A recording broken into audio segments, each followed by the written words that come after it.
Hey everybody, my name is Luis Ureña, also known as CafeconLuis, and welcome to my series, Mi Gente. As a proud Afro-Latino, I know that there's a lot going on in our communities, but we also have to take time to highlight our successes. And there are so many of us that are killing it and breaking ceilings every day. So for this series, I'm starting with 5 of my friends, and where I feel like they're killing it in their industries. So for our first guest, I'm so excited to have her here. We have Luz Lambertus. Hi, how are you? Thank you for having me. Oh my God, of course. So for many of you, I know you probably don't know this because it's how we met, but we both went to Baruch College here in New York City, and we literally found each other on the corner of 23rd and Lex. And after that, it's been magical. And ever since then, we've been growing in our careers, and I'm so excited to have her as my first guest. So Luz, tell everyone a little bit about yourself. Tell us, where'd you grow up before we get into your career? I always say that I'm a Bronx chick, but I really grew up all over New York City. I always say I'm a Gold Star New Yorker because I've lived in every single borough, including Staten Island. That's key. But mostly from the Bronx. I was born here in New York, in Queens. Lived for a time there, went back home to Dominican Republic. By the way, I just said I was born here, but for some reason, Dominican Republic is back home, but went back home. Always. For a few years, and then I came back when I was 9, and I've been here ever since. Ultimately thought that I was going to be the next Beyonce. That's what I was working on since the time I was a little tyke. But I fell into this career, completely by accident. It was a job that turned into something completely fulfilling. Started recruiting right at the height of the financial crisis for financial services. Grew up a little bit in that, was asked to run a team somewhere else. So I did that for a little bit. And then I landed where I'm at now at Bank of America. So just so you all know where she's at now, okay? We've come up. So she is D&I, if you don't know what that is, Diversity and Inclusion, Talent Acquisition Manager for Global and Markets at Bank of America. Like, that's huge. Yeah. That's a big role. It is. And it's phenomenal to think, like, how my journey has brought me, into something that now I can actually, make a difference in. One of the things that I always talked about when I was an artist is, wanting to make sure that as a Latina, I was kind of expanding our view of opportunities for our community, right? Always talked about that. Now I'm actually in a role where I can do that, even though it's not in the same capacity that I thought that I was in, but I am helping to identify, talent within our communities, open their eyes to what the opportunities are, and hopefully bring them onto the bank to make them successful. So I love that. Yeah. I love that. Yes. So now tell me, because I know that you didn't just, as you mentioned, you didn't just land here. So how did that look like for you throughout when you first, what made you get into financial services? And then how did that start? It was a big zigzag. So as I mentioned, I was doing music, and I was doing that for a while, professionally since I was 15. And she can sing. Let me tell you, that voice, Luz Divina, look her up. So I was doing that professionally until my early 20s. And, that's around the time that you start to feel like, okay, I want my own space. I want my own life. I want to start my life. And I got a job, ultimately. I was just like, I just need to get a job, steady paycheck, something that I can depend on to, pay the rent. I was a receptionist at Alliance Bernstein, which is crazy to think that it's another financial services firm. I wasn't doing recruiting, so I did that. After a year of that, I'm like, brain cells are dying. I need something more stimulating. And so that's when I ended up at the very first staffing agency that I worked at. And they were a boutique spot servicing financial services. So it wasn't even necessarily my choice, really, but it just turned out to be that way. And I started there as a team admin. Did that for a couple of years, went back to school. That's when I went to Baruch. And a recruiter position opened up, and I just raised my hand for it. And, the rest, as they say, is history. I really took to it. I loved building relationships with people, knowing that I was doing something that really made a difference, right? Like I said, they were struggling, right? People that worked in financial services were struggling. So to get the call from me that there's a job that they might be a fit for, and, I'm sitting there helping them redo their resume, preparing them for interviews, and to make that phone call and be like, guess what? You got the job. That's the best call that you can make. So I really took to it, even though I was going to school for international marketing, haven't used my degree one day in my life. I started to build this career, right? And after I finished school, I was already kind of well into this. I had already been at the shop where I was managing the team, and while I was there for a couple of years, one of the things I was missing for me, I'm a bigger and better every year kind of person. Like, how can I grow today? How can I grow today? When you're at a small company, your growth kind of gets stunted a little bit. And I said, I really want to go to a place where I can continue to develop professionally. I can continue to develop skills that I don't have. So I started looking at bigger places to recruit in-house. And, that's how I ended up at Bank of America. So I started there as a recruiter and I worked my butt really, really hard while I was there. Moved into learning and leadership development for a time for the Global Markets Organization. And then earlier this year, I was tapped for this role. And it's like diversity and inclusion. Yes, like that's my dream job. Like, sign me up. So I've been doing this. It's a pretty big role. It's international. So I have oversight also for the EMEA and APAC regions. And I've just loved every second of it, continue to grow. It's crazy because I'm thinking about it now and I was like, oh my God, am I ready for this step? Like, you get a big role at your door and you're like, is it true? Is it the time? Am I ready? But I've jumped in with both feet. Thankfully, I have a phenomenal support system at the bank. I have a great team. I have a great manager, and they just give me the space to make the mistakes I'm going to make and grow from there. And it's been a phenomenal journey. I love that. Love that.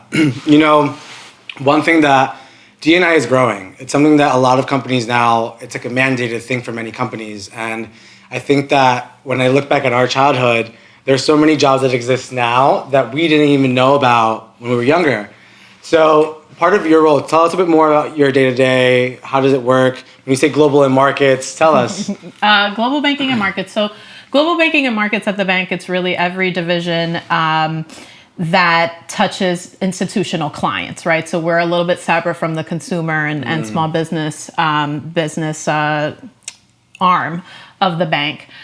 So it's your investment bank, it's your sales and trading, it's your lending, right? All the lending that gets done to institutions, all your treasury services. That's that big umbrella, the global banking and markets umbrella. What I do, I'm not out in the field recruiting. What I do is more setting up the strategy, right? Making sure that we're working with the appropriate organizations that are going to give us the talent that we're looking for. Getting our name out there, getting our brand out there. The bank is, I know I'm supposed to say this. And by the way, this is my personal opinion. It's not sponsored. It's not sponsored by the bank. I'm doing this as with my friend here and college mate, but we do a phenomenal job of diversity and inclusion and just getting out there and telling the story, right? How you can become a part of the fabric of the culture of the company, right? So it's a lot of that, working internally too to make sure that our Latino talent that we have there is being supported appropriately, is being developed appropriately, is being looked at for opportunities of growth and senior leadership positions, right? And one thing about my job that I don't get paid to do, and I've been doing for a long time, I actually also chair the New York chapter of our Hispanic Employee Network. So we have employee networks at the bank. Ours is called Hola. So I'm one of the chapter chairs for Hola New York. So within that, I'm also doing work, right? Mostly for our internal population, right? But again, making sure that they're getting professional development opportunities, making sure that they're getting exposure to senior leadership, making sure that we are educating the rest of the company on things that are, particular to our culture and, our backgrounds, so that we can create, again, a space where people can talk about what's important to them, acknowledge it, accept it, and then, grow together. That's a big role. That's a huge role. Congrats to you, first off. But also, did you go through, so right now in my current role, as I do go up the ranks in corporate, in the fashion industry, but I have gone through my moments of imposter syndrome, and where it's I know that I can produce the job. I know I was hired for a reason, but you go naturally, you have these moments where you're like, holy shit, it's a big role. So how did you go through that? And two, how have you navigated through those moments? I go through it every day. I go through it every single day.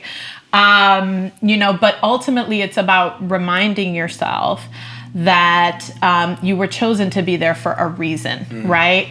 I don't think that where I've gotten to is a luck.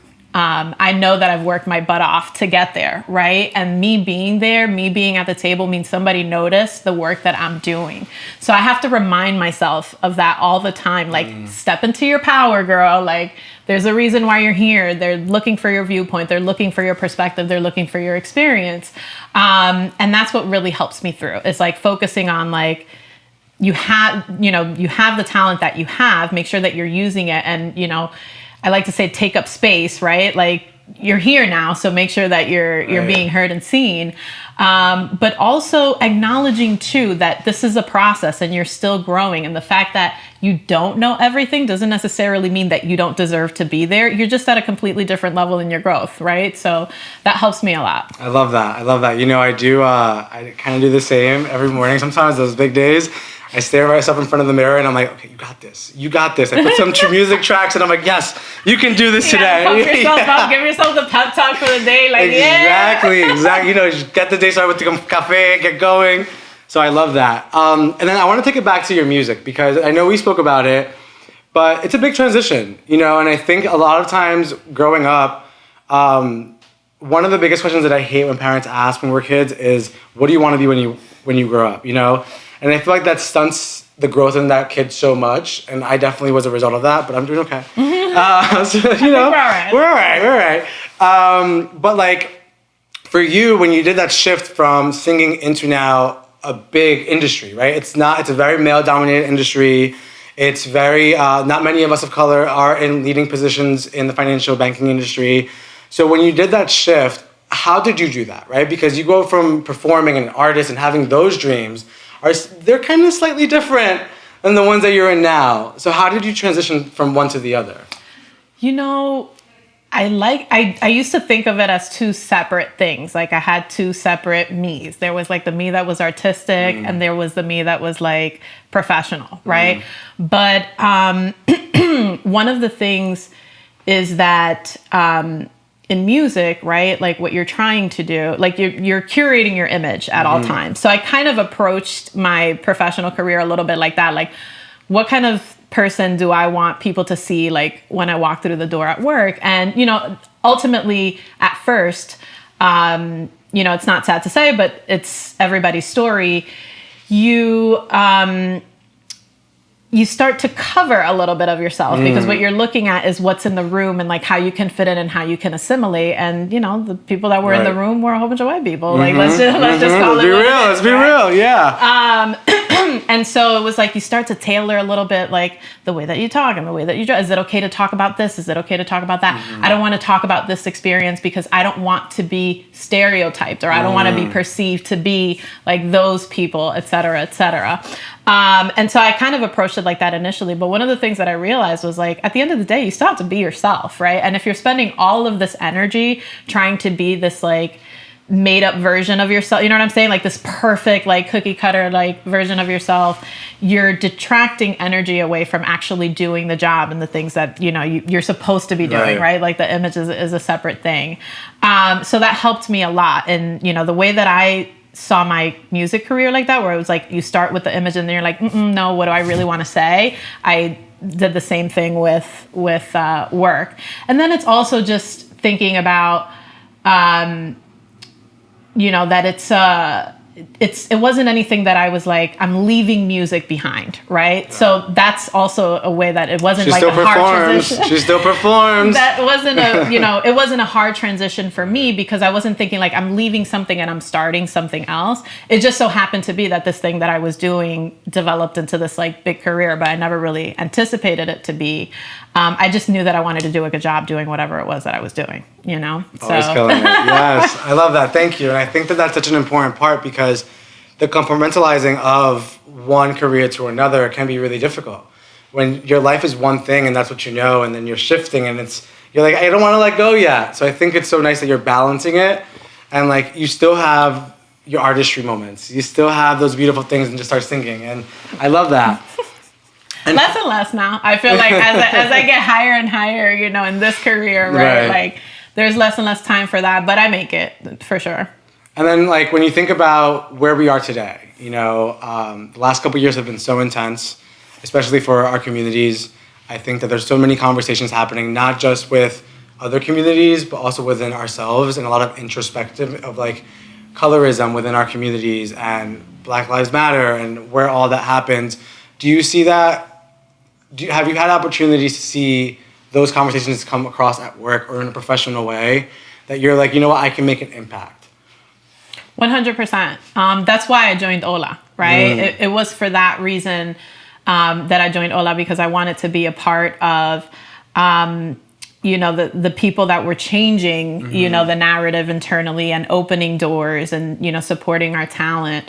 The bank actually does a really good job at creating a space where we feel like we can have these conversations. So even though like it's up to us, right? Like we're driving the agenda and everything, the bank has said this, make it what you will. Like we'll give you the resources, we'll give you the tools, like, make sure that you're connecting with each other and learning about each other.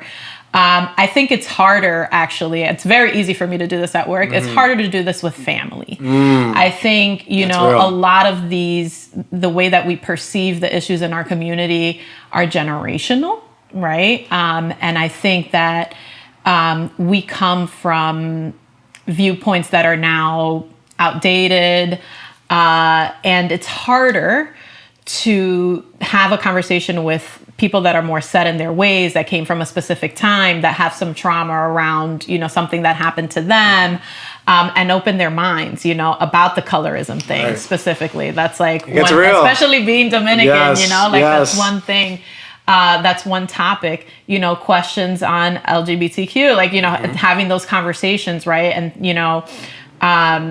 it's hard for me to say this now, but my grandmother recently was referring to a cousin of mine saying that, like, both his kids are gay, and saying like, oh, that's something that he did in his past life, that like God is punishing them. Okay. And I said, no, like I had to stop. It's my grandma, right?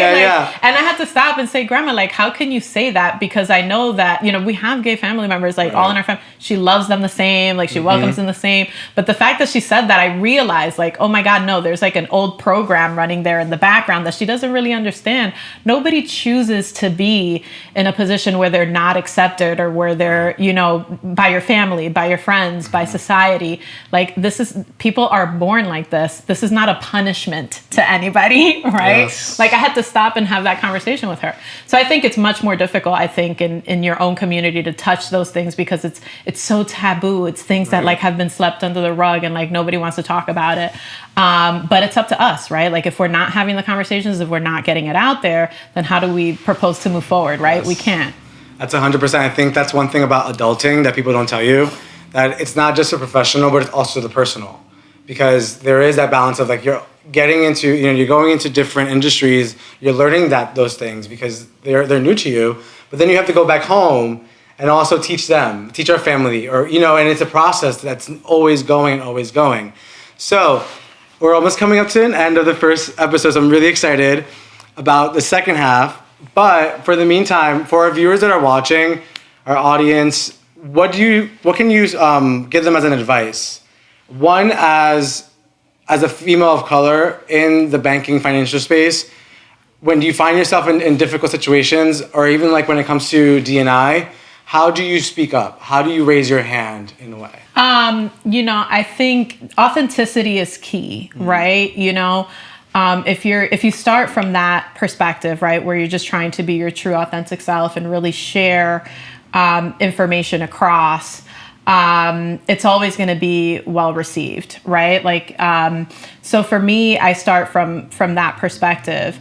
As a Latina and a woman of color, I think it's incumbent upon me to take advantage of the opportunities that I have, right? To have those conversations, to continue to grow and set an example, and then also to pay it forward, right? And make sure that I'm reaching back and saying, hey, and you too, like, come with me. This is possible. I do a lot of mentoring at the bank, officially and unofficially. I talk to kids in school, in high school, just to kind of open up their minds about like, this is the world that's out there. It's much bigger than your zone school or than your block. And you got to get out there. So for me, that's how I do it. It's, being authentic, reaching back, and, sharing that knowledge, sharing those experiences so that others could come behind me. Yes, yes, yes. All right, everybody. Well, that is the end of our first chat and conversation. Please, please, please go onto our podcast at CafeconLuis Mi Gente to watch the second part of this, which is when we get real. Let's talk about some real shit. You know, so professional. But head on over and listen to us. And once again, thank you so much, Luz, for being a part of this. This Luz awesome. Lambertus, everybody. Thank you, thank you. Have a good one.